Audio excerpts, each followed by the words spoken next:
बोकारो के बांदी railway siding गोलियों की तरतराहट से थर्राया। 2 हथियारबंद अपराधियों ने की ताबड़तोड़ फायरिंग। ट्रैक्टर चालक को किया गंभीर रूप से घायल।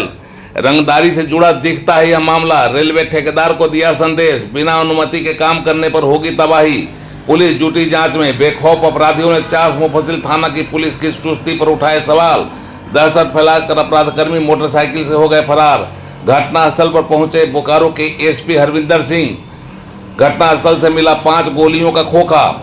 घायल ट्रैक्टर चालक को भर्ती किया गया बोकारो जनरल अस्पताल में। दिन दहाड़े हुई घटना के बाद चास मुफस्सिल थाने की पुलिस पर उठा सवाल। अपराधियों का मनोबल बढ़ा। दिन दहाड़े घटना से पुलिस को दी चुनौती।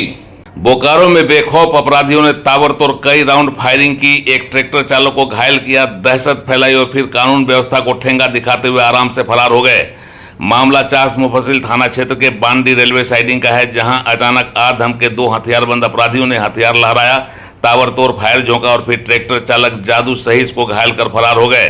भागते हुए अपराधियों ने एक पर्चा भी छोड़ा है, जो यह बतलाने के लिए काफी है कि यहां का ठेका लेने वाले ठेकेदार अगर उनकी परवाह नहीं करेंगे तो तबाही उनके आसपास घूमती हुई नजर आएगी।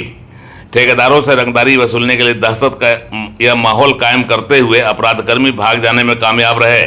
घटना के बाद पुलिस मौके पर पहुंची है। घायल को बोकारो जनरल अस्पताल भेज दिया गया है। घटनास्थल से गोली के 5 खोखे बरामद किए गए हैं और जो जानकारी मिल रही है कि घायल को 3 गोलियां लगी है। यह पता नहीं चला है कि अपराधियों ने ट्रैक्टर चालक जादू साहिस को अपना टारगेट क्यों किया। यह भी पता नहीं चला है कि उनकी दुश्मनी ट्रैक्टर चालक से थी या फिर दहशत कायम करने के लिए उन्होंने गरीब मजदूर के सीने में गोलियां उतार दी ताकि अपराध जगत में उनका सिक्का चल सके और फिर वो अपनी धाक जमा कर यहां से रंगदारी वसूलने का धंधा शुरू कर सके।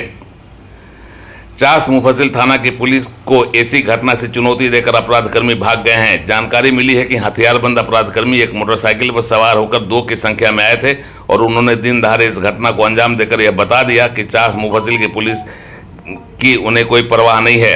अपने दहशत का सिक्का जमाने के लिए बेखौफ अपराधियों ने जिस तरीके से घटना को अंजाम दिया है, उसे साफ जाहिर हो गया है कि रेलवे साइडिंग बांदी भी आने वाले समय में वर्चस्व की लड़ाई और रंगदारों के लिए अपनी ताकत का केंद्र बनेगा।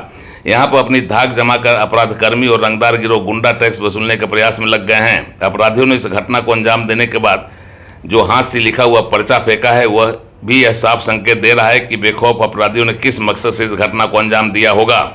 जिस तरीके से अपराधियों ने इस घटना को अंजाम दिया है, उसने पुलिस व्यवस्था की भी पोल खोल कर रख दी है और पुलिस की आसूचना पर ही एक बड़ा सवाल खड़ा किया है। जो जानकारी मिली है कि मौके पर दहशत फैलाकर अपराधकर्मी यहां पर काम करने वाले ठेकेदारों से रंगदारी वसूलने के प्रयास में लग गए हैं और इसके लिए वे किसी भी हद तक जाने और हिंसक वारदात को अंजाम देने से भी गुरेज नहीं करेंगे। रेलवे साइडिंग में पिछले कई महीने से बाउंड्री वॉल बनाने का काम चल रहा है और ट्रैक्टर चालक जादू सहीस जो मिट्टी लेकर पहुंचा था, उस समय रेलवे साइडिंग पर हथियारबंद अपराधकर्मी पहुंच गए और फिर उन्होंने फायरिंग शुरू कर दी। ट्रैक्टर चालक के कमर व पेट में और पैर में गोली लगने की बात सुनी जा रही है।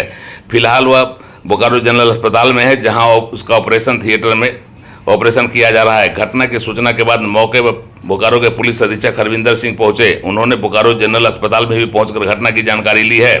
घटना क्यों हुई अभी इसकी आधिकारिक तौर से पुष्टि नहीं हुई है, लेकिन जो चर्चा और जो पर्चा मिला है उसकी चर्चा की जाए तो यह मामला रंगदारी से जुड़ता हुआ किसी न किसी रूप में दिखता है और रेलवे साइडिंग बांदी भी अब माफिया, रंगदार और बड़े बड़े कुख्यात अपराध कर्मियों की नज़र में आ गया है, जहां से उनके लिए कमाई की संभावनाएं नजर आने लगी है। इस घटना को अंजाम देने के बाद कोशिश यह हुई है कि दहशत का वातावरण बनाकर सिक्का जमाया जा सके और फिर धाक बना लेने के बाद अपनी नियमित उगाही का काम शुरू किया जा सके।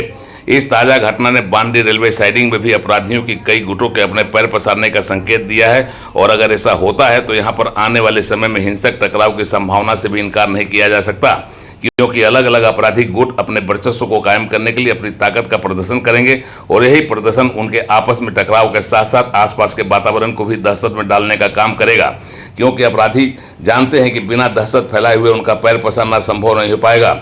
इस घटना ने अपराधियों के बेखौफ होने का जो संकेत दिया है, बांदी के शांत वातावरण को भी गरमा दिया है। सूचना मिला, यहाँ से फोन किया, आदमी लोग था, बहुत आदमी वहाँ है, तो सब आया था हम लोग का गाँव वाला का।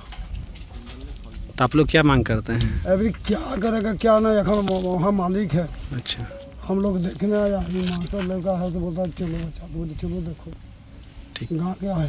अच्छा, तो अभी तो सब ठीक है। 3 गोली शायद लगा है, जांग में लगा है, वो शायद पेट में भी कहीं माने नीचे लगा है, और एक गोली मोबाइल पे लगा था, तो मोबाइल तो चूर हो गया है ना। बस इतना ही देखे, और अभी तो पूछे तो बोला अभी ठीक है, अभी होश में है, लेबर को मैंने हॉस्पिटल में भर्ती किया हुआ है, तो अभी ठीक है बोल रहा है, बातचीत कर रहा है। अभी तो देखे नहीं अपना आँख से। चाचा आपके क्या करते थे? चाचा ऐसे मजदूरी गाड़ी उड़ी चलाते थे। हाँ, बोकारो के बांदी रेलवे साइडिंग से उड़ान लाइव के लिए नितेश ओम तिवारी की एक्सक्लूसिव रिपोर्ट।